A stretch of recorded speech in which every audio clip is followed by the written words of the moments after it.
So I am here at the Pepsi Auto Service to pick up my window visor, which I will install later. Another project for my car. So yan, nabili ko siya sa Trade Me. So pick upin ko siya. Good morning everyone. So it's a beautiful sunny day here in Auckland. Ayan. Sobrang ganda ng sun today. Hindi nyo kita. Andyan. So yeah, I have a new project today. I've been thinking of, doing something. And all of a sudden, it just popped to me na, why not buy some accessories for my car? So I did it. I found something in Trade Me. Mura lang siya, kaya I just decided to go ahead with it. So pakita ko sa inyo. So I have bought a window visor to install in there. Okay, so it's the first time that I will install something like this, pero madali lang naman siya. So yeah, I'll show you my journey or my process of doing it. Hopefully easy lang siya talaga. If not, nandiyan naman si YouTube at si Google University to guide me. Okay. Alright, so buksan na natin siya. Actually, nabuksan na siya kanina bago binigay sa akin. So, 4 pieces siya. So, may instruction naman how to install it. Yan. So, hopefully that helps me a lot.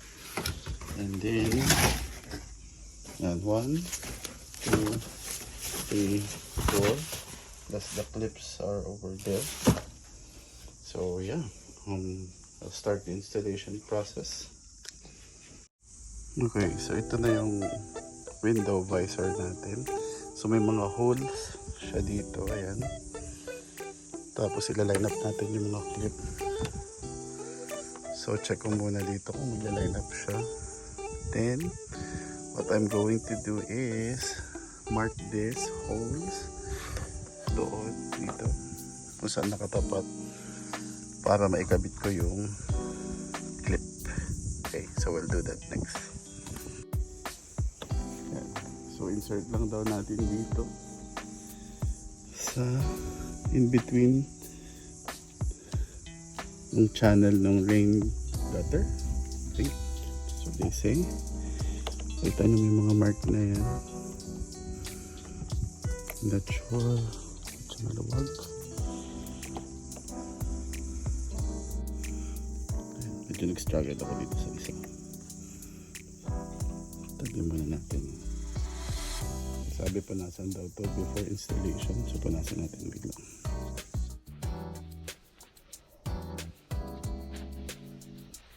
Punasan lang natin.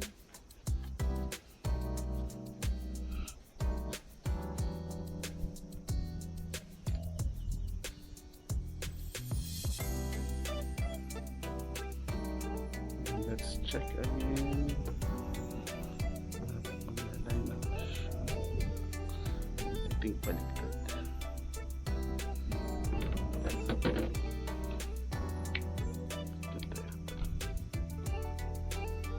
Hindi tama. Adjust lang na tayo.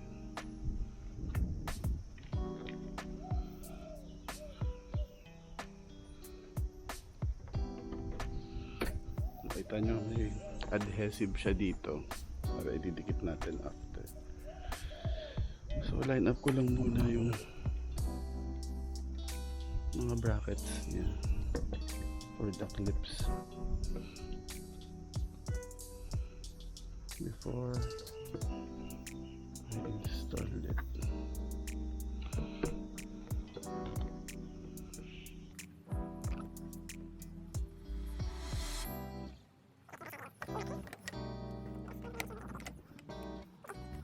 Alright, moment of truth.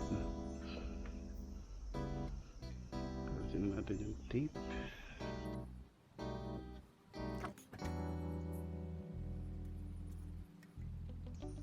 Anyway, kung mag-mess up ka naman, nagkamali ka ng kabit, bumili ka na lang ng magandang automotive double-sided tape.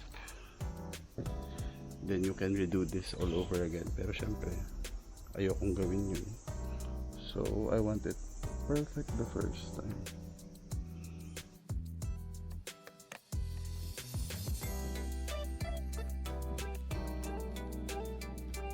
Alright, so nakabit ko na yan. Kabit ko na lang yung mga clips. Yan, so meron siyang clips na ganito. So madali lang naman siya ikabit. So pagsamahin mo lang siya dito. Tapos nakasandwich siya dito sa ilalim.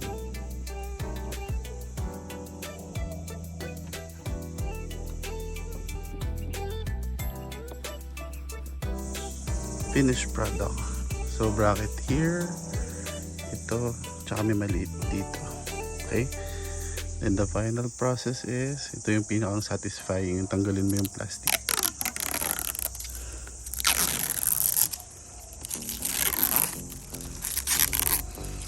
Voila! Okay? Then I'll go and finish the rest of the windows, and then I'll show you the final result. I'll be back. Alright, so I have to stop and go back to the store where I bought this kasi na-discover ko yung isa basag. Buti na lang napalitan kasi hindi ko naman talaga kasalanan.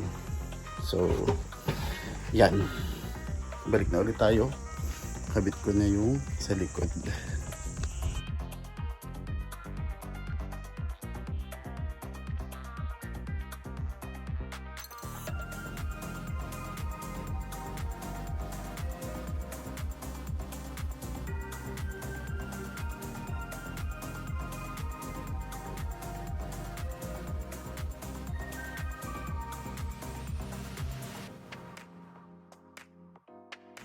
Brackets, ito lang yung clips.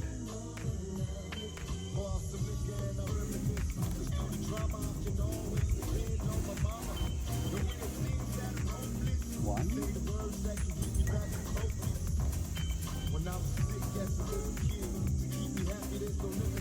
Two.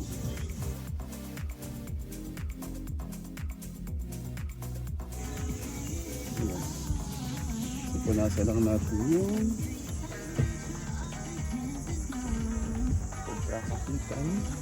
same side.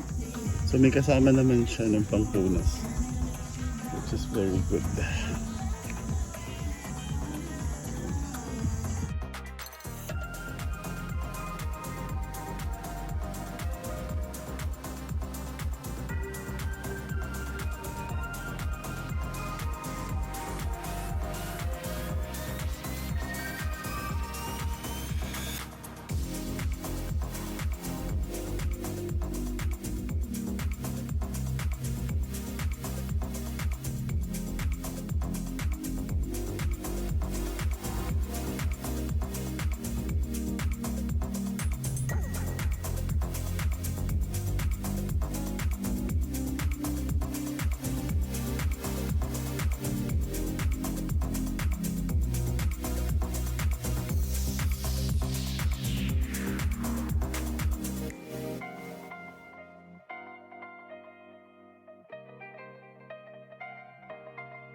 Okay, isa na lang.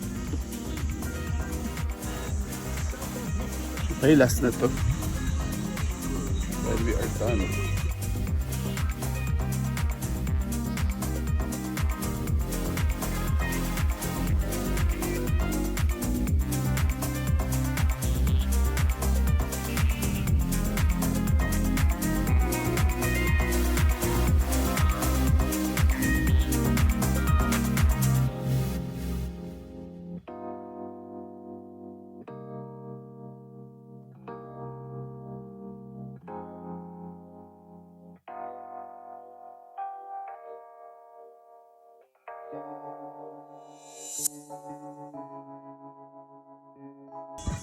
And that's it.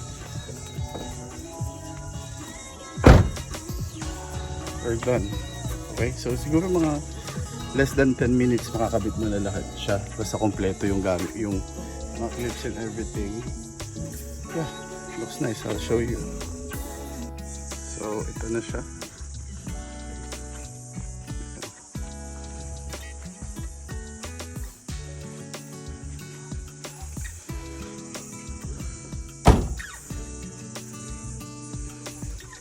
And we're done. Alright, I think that's the end of my video. So nakabit ko na yung mga visors. Ayan, on all 4 windows. So ba't ba ako nag-decide to install that? So number 1, sa rain, kasi lagi ding naulan dito, you can put down your window. Then nakaka-deflect siya. Number 2, a reduction din siya ng heat sa sun. As you can see now, yung sun na nagdadirect dito na bawasan. So it cools the car better kahit walang tint. Ayan, nagde-deflect siya. And defogging minsan ganyan. So yun yung mga nabasa ko. So yun, I think overall it was an easy install, apart from yung isang side nung binuksan ko, basag yung corner niya. So we check it bago kunin, kaso nga sealed siya. So buti na lang pinalitan nung pinagbilan ko, and fortunately malapit lang yung pinagbilan ko, kasi kung hindi napaka-hassle kung pinaship ko siya somewhere else. So I would end up like, you know, having an unfinished project. So but anyway, yeah, it's been an awesome day. So tanghali pa lang dito, and it's been like a great sunny weather today, weekend. So thank you, like I said, if you reached this far. So thank you for watching. Update yung window o yung windshield ko basag nga pala, but don't worry kasi papalitan naman yan, covered naman ng insurance. We're just waiting for the replacement, kasi apparently medyo tricky pala yung ganitong model na parang crossover ng year. So I've been waiting for weeks now. So thank you, and see you on the next one.